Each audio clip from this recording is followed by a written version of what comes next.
Welcome to podcast episode 391 of Get Paid for Your Pet. And today I have not one, but two guests on the show. Double trouble. Super fun to have you on the show, Michael and Peter. They are the founders of Goat Hote, a property management company out of Chicago, but with units in different locations across the United States, over 60 units operating. And we today we're going to talk about how Peter and Michael pivoted from a master leasing model to a predominantly a management model through COVID. So I'm super excited, Michael and Peter. Welcome to the show. Yeah, thanks for having us. We've been looking forward to this one for a long time. Been listening for 3 years since we got started, and you're the biggest podcast in the game. So we're really pumped for this. We sing the song all the time. Awesome. That's good to know. And you guys are also in our Legends X program, and probably Yes. going to be joining the SDR Legends Mastermind soon, which is super exciting. So we'll touch on that, but let's start with a quick introduction. So can you tell us a little bit about Goat Hote? First of all, like, how did you come up with that brand name? Yeah, the name was so when we got started 3 years ago, it was a really crowded space because Airbnb at the time was at all-time highs. Short-term rentals were doing great, and we had kind of wanted to do Airbnb for actually several years. Some people had told us about it, and we were really excited to get started and started more out of need from flipping homes and wanting to be able to make money on them until they sold.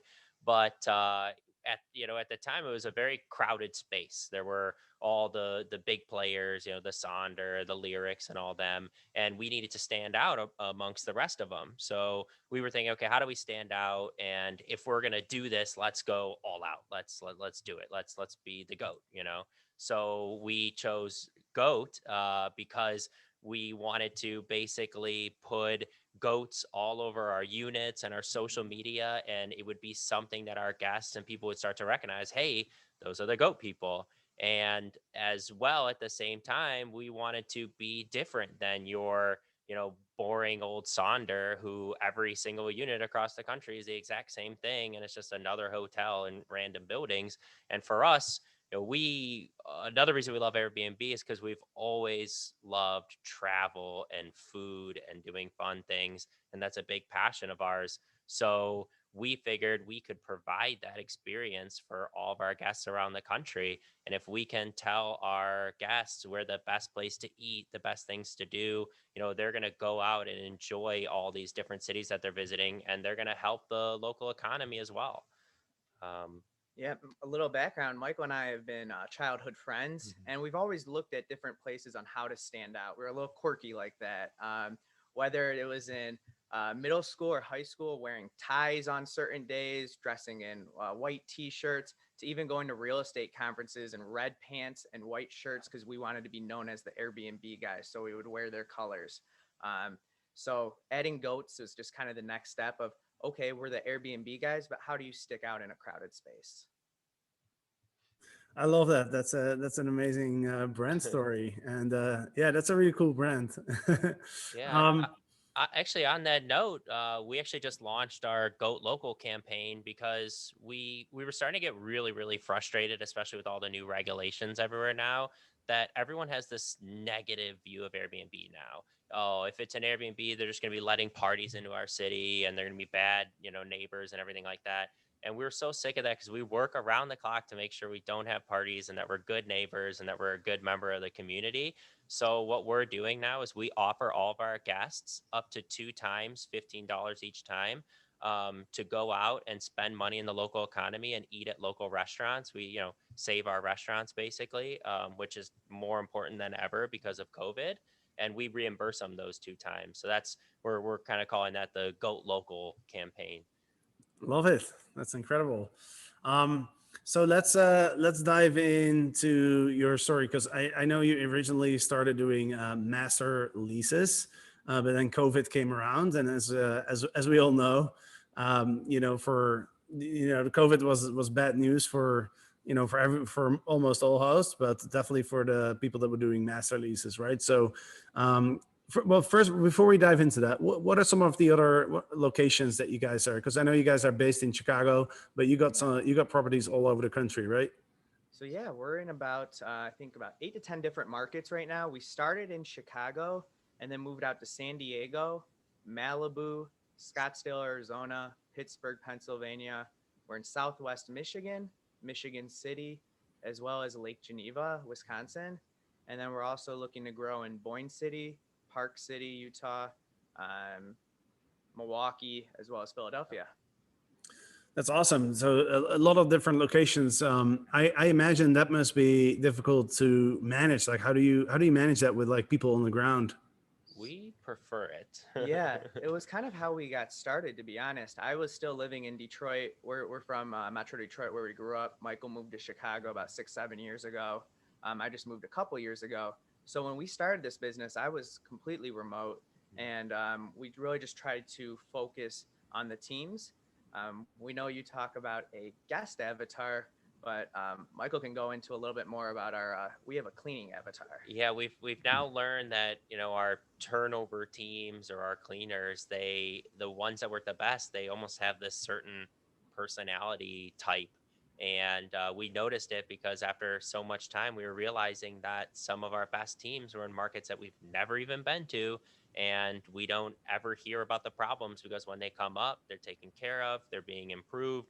They're just these rock star teams. And we started to say, okay, how can we replicate this everywhere else, especially the places that we spend the most time, which somehow was the markets that we were spending the most time on as well. And there, we've now found that a married couple or a family who works really hard and almost love work so much that they get jealous if they don't get work, and they've got that attention to detail and they have people on their team that are handy. We have found that in, you know at least 4 or 5 times now, and going on 6, 7, because we keep looking for them. I almost jokingly want to put out an ad for it, and they just make our life so much better because we need them to really take care of the units. They're our eyes and ears. Let us know when we need to spend money on things to improve, because if they can keep the units well maintained and nice enough for the guests, we can focus on the things that are most important, like we were saying earlier, growing in other markets for our clients, and focusing on that guest experience, which is what differentiates us as a Mhm. short-term rental brand. I love that. I love the cleaner avatar. That's really good. That's really good. So, one follow up question on that is: so how do you? Let's say you start out in a new market. Like, how do you find that avatar, that cleaning avatar? Yeah, It's yeah. we reach out everywhere. We interview as many people as possible. Yelp, Facebook, Turnover, B&B. We have used all three to try to find different cleaning Yeah. companies. And once you kind of find that right person to compare it to, you can talk to someone within 5 minutes and kind of get the picture if they get it or if they don't, and if they're going to be a good fit. Try to be very up clear what we're expecting. Yeah. And then when you open up a new location, do you get the management deals first and then you look for the team, or do you just decide, hey, this is a city that we want to go to? You find the cleaners and the maintenance people first, and then you go after the clients. It used to be us going for the cities we want to be in, and now we have enough word of mouth referrals coming to us that we go where the money is. Got it. And with that, even if we're managing one in one city, we've kind of found out that we can build up to probably about 8 properties for a team. So it now then lets us kind of focus on those properties for extended growth. Mm, got it. So let's say you get one property through word of mouth in, let's say you mentioned Milwaukee. So let's say you manage one property there, then you would focus on that city to build it up to about 8, because that's like the kind of the ideal number of properties to have for like a small team. Exactly. And we're also really trying to mitigate our risk. COVID scared us a lot in terms of having all of our eggs in one basket, both city wise and types of properties. But now it's like if we can be in as many cities and different types of properties as possible, we're more sheltered from the biggest threat in short-term rentals, which is regulation. And we're seeing it really, really bad in Chicago, where we had really strict regulations when we came in here, but at least we knew what the rules were. And if you played by them, then you could grow. And it worked as a barrier to entry for other Mhm. competition. But now Chicago's getting even stricter and threatening almost a total ban, like in other cities. San Diego might be getting stricter. So that's another reason, actually, too, why during COVID we expanded also into vacation rental markets, because these vacation rental markets, they've been short-term rentals forever, so they're familiar with it, and there's a lot less of a chance that they're going to get rid of it or regulate it as harsh as some of these cities who are like, whoa, what are these Airbnbs doing in my city? Yeah, 100%. So let's go back before COVID, or let's go back to March 2020 when COVID hit. You guys had a whole bunch of master leases. Airbnb cancellations came in. I'm sure you guys lost a lot of money. How yeah, what was that experience like for you guys? Yeah, it was rough. We had just signed actually 2 4-unit apartment buildings in San Diego end of February. So those were northwards of 10,000 a month for each lease. Yep. 20 Um, grand in furniture. Yep, furniture, setting it up. And actually, we were celebrating that March 14th was our 1 year in business. We, being in Chicago, um, you make money in the summer and you survive during the winter. You build up your reserves and you kind of push through. You take longer stays for cheaper just to keep your units filled. And we had made it through winter. We started to see turnaround on bookings. Our summer was completely booked. Michael and our other partner Maria's family were in town to celebrate. We're at a comedy club, and we just started ding, ding, ding. We ended up losing about $90,000 just in about a 24-hour period. So Yeah, Peter turned his phone towards me during the middle of the comedy show with the extenuating circumstances policy. Oh But my God. yeah. it was it just seemed like a cruel joke that Yeah. just the timing of it. Wow. Because we're That both must, all in. We're both been fully invested, Yep. been full time for almost 3 years now. Full So time. Put all the we've put all the money back into the business. man, that must have been stressful. That must have been very stressful. It was Um, crazy. so what? So walk us through what happened. What happened next? So we luckily actually had two clients already for management. Both at the time we were doing this cool model of trying to prove ourselves to them, where we would only make money if they make money. So like, we don't get paid if we don't hit market rent, but if we're above market rent, we would make 70%. And they were loving that, and it was going well. And clearly we didn't end up losing any of our leases. So lease wise, our landlords were all really, really cool, except for one, and allowed us to pay less during the pandemic. Some of it we made up. We came to an agreement that helped everybody stay alive during it, and we took longer stays. But for the management, we kept our clients' places full, and all of their friends who are all in real estate, their Airbnb managers went vacant completely, and we stayed full because we took some risks and had a little bit. We did a lot of screening still, but allowed more locals and stuff that we wouldn't normally into our units. But we really beefed up our security. We taught our VAs screening, watching cameras everywhere, noise monitors. And so that allowed us to still bring in money for our clients during a rough time. And our clients were so happy that they had money coming in, because it's not like they could go out and get long-term tenants at the time. No one was coming to the city. And they started telling all of their friends about us. Well, we started bringing on clients from Turnkey and some of the local competitors, and it just all snowballed from there. Because that started going well, they really got interested in vacation rentals, because lake houses were like the one thing doing well during COVID. And we went in with them on a set of cottages in Michigan, and then that led to more lake houses, and then their friends started buying lake houses, and it's really just all snowballed. It's been really exciting. That's really awesome. So do you feel that you guys are stronger now than pre-COVID? oh, completely. Mm-hmm. Very We're much so. seeing better reservations now than even pre-COVID. It's crazy what our summer looks like, even compared to a good summer. Yeah, it's ahead of pre-COVID now, finally. Yeah. That's incredible. And you guys have over 60 units now. So that's a pretty sizable portfolio. What's the goal for the company?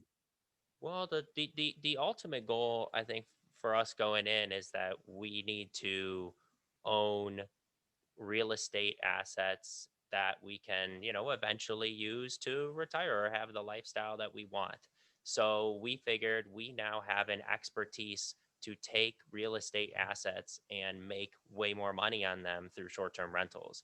So if we can impress our clients enough and make them as much money as possible and identify the best areas around the country to invest in, we can all buy real estate assets together that will make more money on. We have that competitive advantage in the purchase process because we know we'll make more money on them with Airbnb and either pay them down faster or save up for the next ones faster and build up that portfolio. So that would be the big goal. We're trying to grow as much as possible and keep trying different cities. We love doing the different cities, and an internal goal of ours would clearly to be sellable in 5 years. Not that we would want to sell, but to have a business that's big enough and good enough that we could earn a 10, 20, 30 million dollar valuation or something. Ambitious goals. I love it.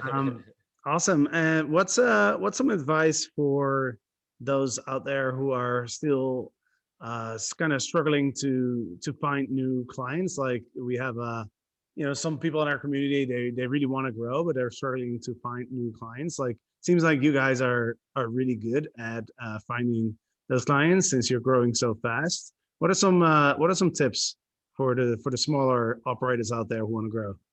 Yeah, we kind of try to talk to everybody. We would even go up and down neighborhood streets, calling every landlord for rent, just for arbitrage. But then you can be put in touch with someone who, there's an owner who, I have a property. Our first properties were always distressed properties. So we targeted properties that were above a bar. So it wasn't the greatest for long-term or near an airport or where you're struggling to get long-term renters, but it would be perfect for an Airbnb situation. Coming out of COVID, I'm sure, and I mean, I can tell from Chicago, rents have dropped. So there are some landlords and some owners who are really, really looking just to take in anything. So I think if you could find some distressed properties, that's where I would start first. Yeah. Just start doing Airbnb and letting everyone know that you do it. The clients will come. Yeah, love that. It's a very good time to take risks. I mean, the numbers are higher than ever. So, Yeah. Eric and I have talked about this quite a bit in the last few months, how that right now just seems to be a perfect time to double down on short-term rentals because the trends are just all in our favor, right? Like the social distancing, the people not wanting to be in crowded hotels, the remote workers, the digital nomads. Like it just seems like a perfect moment to double down on short-term rentals because even Brian Chesky was talking about how he thinks we need an extra 1 million hosts in the next couple of years to cope with the demand as travel is opening up. So maybe no, it makes sense. I mean, we're looking even in Chicago just for Lala at the end of August and other festivals in the fall. They're already starting to get booked at extremely high rates right now because there aren't as many Airbnb hosts right now than there was pre-COVID. Right. And when you have this pent-up demand and a lower supply, you can really, some of our leases are $1,200 to $1,500, and we can bring that in a weekend for one of those events. So we're pretty lucky right now to have gotten started. Maybe the hotels will end up needing us. It could be Goat Hote by Marriott. We can be short-term rentals. Yeah, and those festivals are all going to be completely booked out.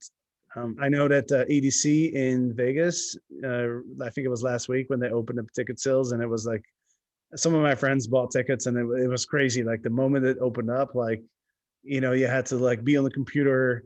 I think it was midnight, so you had to be on the computer, and like within 5 minutes, like all the tickets are gone. Like it's crazy.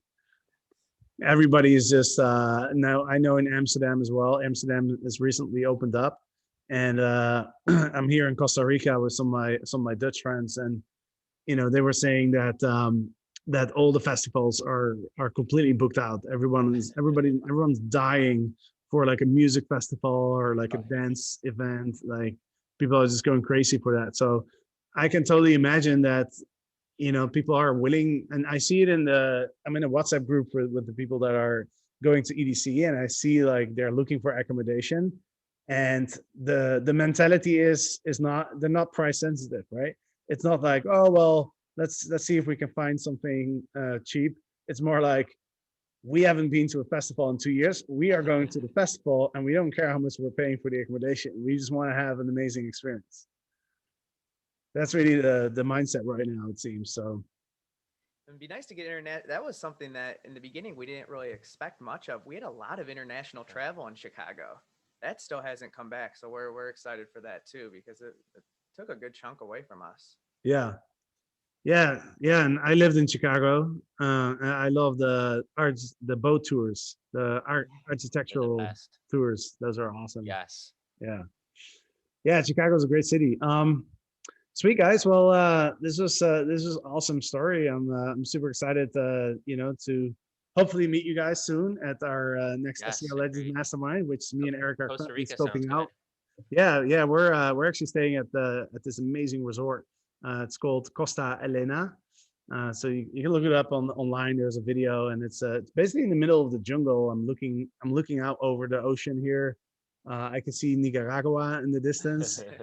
There's a lot of interesting animals, monkeys, scorpions. I met a skunk for the first time in my life last night. I literally opened the door of my bungalow, and there's a skunk right in front of me, and it definitely smelled bad. So the smell came into my room. So as I went to sleep, I could still smell the damn thing. But yeah, no, it's an amazing location here, and we're super excited to be putting on our next Legends Mastermind event here. Hopefully we'll be able to confirm that soon. But yeah, before I let you guys go, first of all, you guys are almost at the end of the Legends X program. What's one takeaway from the program so far? Organization and kind of actionable steps. We really enjoyed with our business. We have a lot of systems in place, but they just kind of floated around in Google Drive or in our Trello. So having a playbook and having a set list of where to go for our team. We have 6 VAs now, so having it a little bit more organized for them has really helped.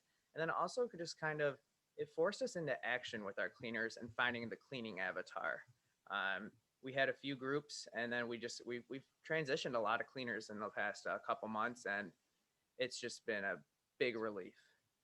It is, yeah. Getting our systems in place so we can really spend time on the things that make our business grow, I think is huge. That was our big takeaway. And I'd also love to say too, like we love partnering with people. So if there's anybody that has properties, that need managing or leasing, we actually always offer a 10% referral, 10% of our profit to come in with us on any leases or management referrals. So we're always looking to grow and partner with people. Awesome. And any particular markets that you guys are looking for, or pretty much anywhere? Anywhere that the numbers make sense. And right now, the big thing is regulation. So Yeah. somewhere that number one, it's allowed, or at least has a chance to be allowed for a while. Yeah. So if somebody has a property and they're interested in partnering with you guys, like what's the best way to contact you? Yeah, Goat Hote at gmail.com. And then we're always on Instagram too at Goat Stays. Awesome. So it's Goat Hote is GOATHOTE at gmail.com. Yep. Like Goat Hotel And then without the L. Yes. what's that? Like Goat Hotel without the L. Right. I was trying to figure out what the It Hote sounded a stands lot for. better. Yeah. Goat Hote. Yeah, no, it's cool. War cry. Sweet guys. And then for people that are traveling throughout the US and they want to check out the Goat Hote brand, like where can they Yep. go? goathote.com, and we're always posting stuff, all of our places and our food recommendations and all the fun stuff to do at Goat's Days Awesome. Sweet. on Instagram. Any final thoughts before we wrap it up? Appreciate it. This has been kind of a Yeah. long time coming. We've been very looking forward to this. And before we started with Airbnb, we were listening to Get Paid for Your Pad Huge for fans. actionable steps on how to get started. So it's pretty cool to go full circle. Awesome. Well, I appreciate you guys taking the time. Appreciate you guys being in our student group and in the mastermind soon. So yeah, excited for that. And thanks for joining. Good luck. And yeah, we'll see you soon. Appreciate it. Thank Jasper. you. Thank you. And for the listeners, thank you for listening. And of course, next week we'll be back with another episode. So we'll see you then. Bye-bye.